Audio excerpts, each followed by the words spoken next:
I think, yet to even acknowledge what they lost in 2019. So we are not much worried that they are not acknowledging. But the international media, the media must know the truth.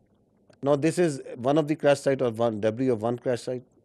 You can see that very clearly. These are aircraft. This is yet another debris of another place. Next. So this is, you can see the tail number of one of the Rafale. You can see it clearly that is lying. Though that tail, which was at one time was on an aircraft, is now on ground, detached. This is again, this engine was one part of one Rafale at one time, now it is on ground burning. The Indians may say that we have not lost everything. But fortunately, I think for the world, we are living in 21st century. It is not 18th century. Everything leaves a mark. So this is, again, you can see again from the Rafale. And that is lying on ground. Indian soldiers killed. The information minister said about 40 to 50 earlier this week. The defense minister has told us about 25. What is the latest official figure from the army? So we don't have any confirmed figure from on the casualties because we can give you confirmed that Alhamdulillah there has been not till now a single combat casualty of any soldier on the Pakistani side. There are injuries, but not any shahadat on our side. We understand from the observation that we are having of the posts and the military installations that are being targeted, that severe damage has occurred to them. I have shown you some visuals also of that. But we don't have any confirmation on any figure. All these numbers that you are listing, they emerge in the media because of the local environment that is on the Kashmir side, line of control, and this side and that side. So we also hear those because people talk, there are journalists, there are local people reporting. But unlike the Indians, we are always very careful with our facts. So I will not give you anything which I don't have factual substantiation. That so many drones we have shot down. If I say 77, that means 77 drones have been shot down. If we say 5 aircraft have been shot down, that means 5 aircraft have been shot down. We substantiate everything with facts. So we also hear this chatter of numbers. So the chatter is there. It's always there because the people talk. There are dead bodies. There are funerals. There are ambulances moving. There is everything that's going on. But I don't work on assumptions and on chatter. We'll give you the facts when we have the facts. You said that 77 drones were shot down. Some of them. I'm sorry to say, I'm saying neutralized because some have been soft kill, some have been hard kill. We in military use this word shot very conveniently. No, I'm sorry. It is 77 have been neutralized. Yes, neutralized, and you said some of them in Rawalpindi, right? Yeah. So how come they entered Pakistani territory so deeply before they were neutralized? I am happy that I have an expert on my right side. Shooting down a UAV, a loitering munition, or a killer drone, it has its own dynamics. There is a hard way of killing it, a hard kill and a soft kill. Most preferred is a soft kill. Most preferred because the number, it thrives on its number, and so the most preferred is the soft kill. So then there are opportunities where you get that vulnerability on that bird or the UAV or the loiter munition when you engage it. As soon as the bird is about to hit or is not getting neutralized or handled by a soft kill, you go for a hard kill. So sometimes it travels inside because you know that it is going to a destination or predetermined thing. It can loiter for 8 hours, 6 hours. So that is why that kind of a dosage is given and administered accordingly. So sometimes the birds are shot right there and then because of a soft kill, and if it doesn't work, a hard kill is done. Juliette Monceau from AFP News Agency. I wanted to know if there have been any direct talk between India and Pakistan yet, and if it's not direct, indirect talk, and if yes, through which country? So I can confirm you that I heard some news about direct communication between the Indian NSA and Pakistan NSA. No such communication has been made.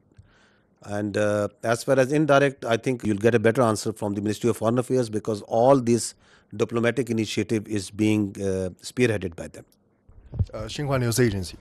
According to WAFDA yesterday, that the Netlam Jelam hydropower project has been shut down due to the missile attack, as you are also shown some footage. Can you verify the news that it has been shut down, and what is the status right now? So regarding of that, we know that in Pakistan there are still a lot of civil facilities such as the hydropower dam and power plants. Are there any strengthened measures such like anti-missile system taken to prevent such a attack happen again? This is my first question. Coming to the second part, I'll not go into the specific details, obviously because of operational reasons, that what air defense measures or anti-aircraft measures have been taken around them.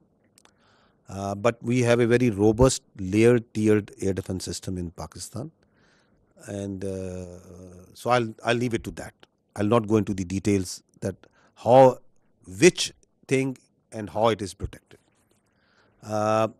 Of course, the damage that you have seen and publicly we have released that damage. The concerned authorities have to take the corrective measures, and for which whatever, if they have to shut it down, it is their prerogative, and say the Water and Power Development Authority and their concerned partners will take those. We know that in the transcript yesterday released from the Foreign Ministry about Deputy Prime Minister and Foreign Minister's briefing to Islamabad-based ambassador, they said that it was mentioned that South Asia is home of 1/5 of the world population, and it could ill afford irresponsible actions like the others carried out by India last night. We think the countries, the friendly countries in the neighborhood can do to help in this situation. To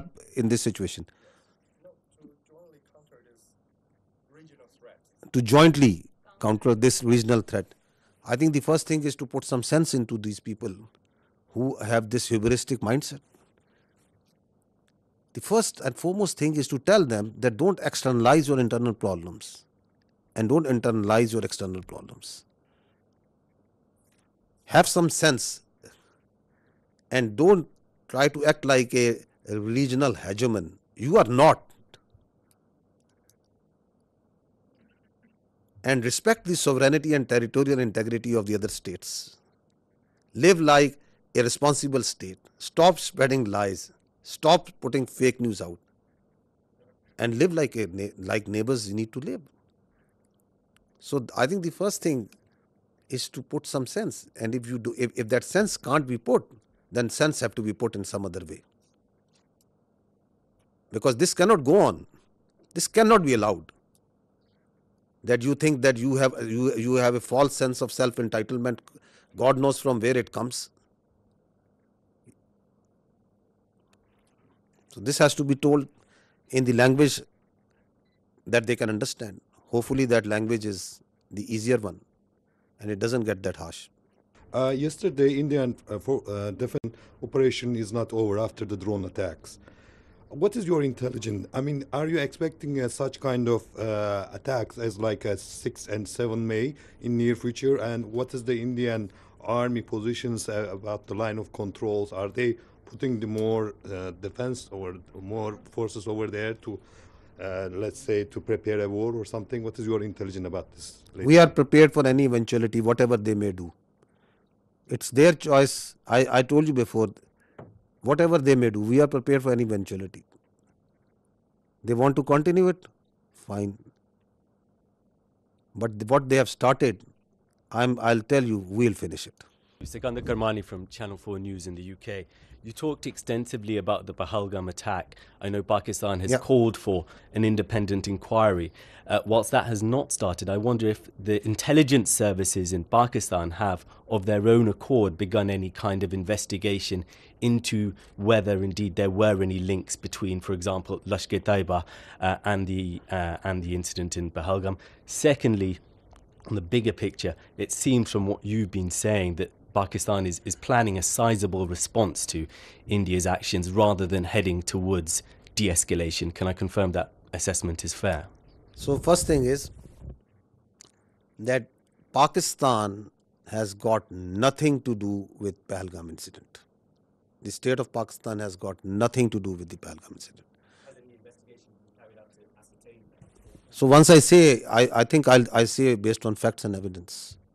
With such a surety, I am telling you that the state of Pakistan, naturally, I'll not say on the top of my head. It's because I know for a fact, based on the evidence, based on what we understand, based on what we have seen, that Pakistan has got nothing to do with Pahalgam incident. And that's why we say that if you think you have, then bring it forward and put it to some independent neutral commission. Because what we see, the way we have seen everything, we have got nothing to do with it. How have we come to that conclusion? Have we talked with this A, B, C, D, E, F? That's not something that needs to be shared right now. If we have that evidence, we will share it to that independent neutral commission, that how we have come to this conclusion. I know for a fact that Pakistan as a state abhors terrorism.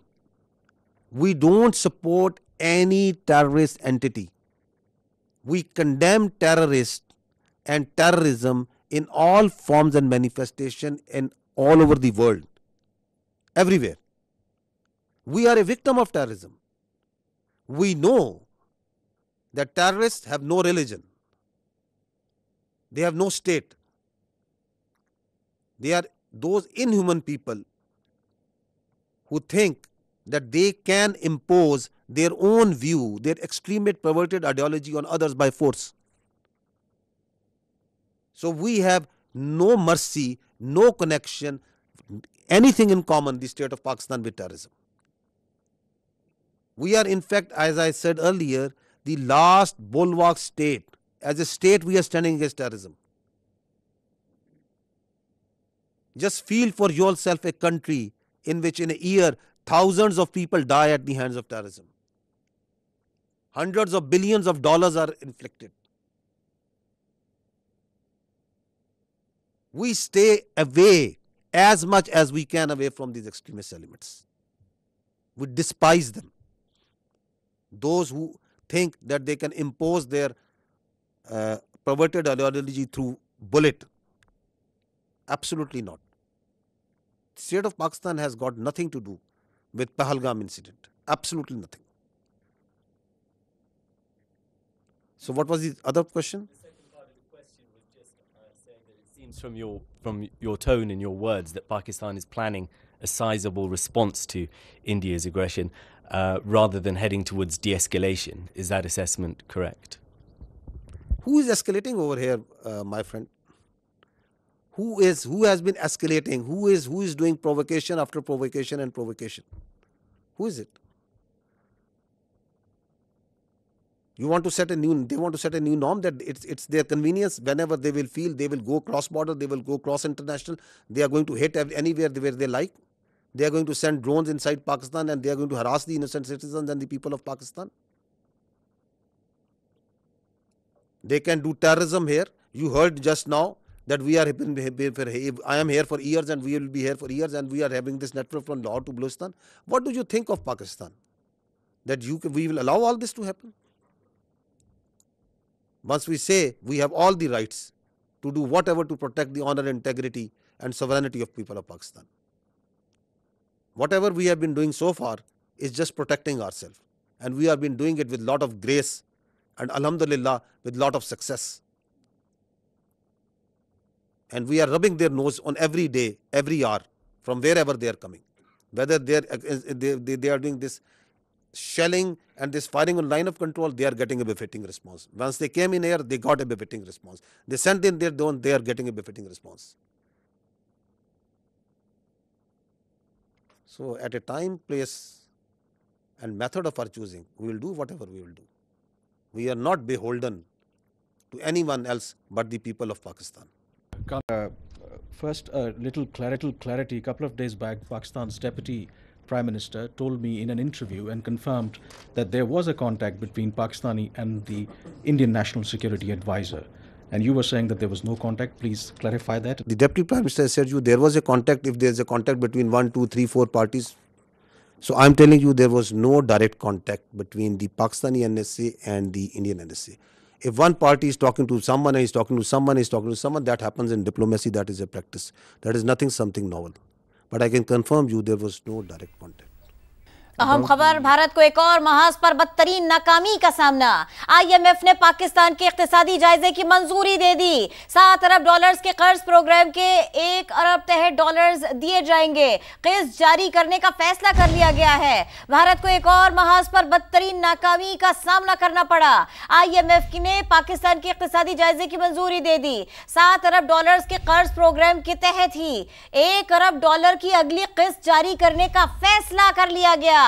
Bharat ने बड़ी कोशिश की थी पाकिस्तान की मईशत को किसी मुश्किल से दो चार करे। खास तौर पर इस सिलसिले में भारत ने बड़ा काम करने की कोशिश की। बड़ी नाकामी का मुंह देखना पड़ा है भारत को एक और महाज पर बदतरीन नाकामी का सामना सामने रख दिए। DG ISPR ने अहम तरीन बयानात भी दे दिए, बहुत सारे मामलात भी बता दिए। खुद भारत में ही कोई मानने को तैयार नहीं है। पहलगाम से लेके अब तक जो कुछ भारत करता आया, बयानात भी सारे उन्हीं की तरफ जाते हुए हैं। उन्होंने याद भी दिलाया कि कुलभूषण हो या फिर दहशतगर्दों की बातें, भटके हुए लोगों का पाकिस्तान की तरफ वापस आना, असलम अच्छू कौन था, BLA क्या करती रही, भारत का क्या हाथ रहा मामलात के अंदर, ये सब कुछ आज उन्होंने बताया।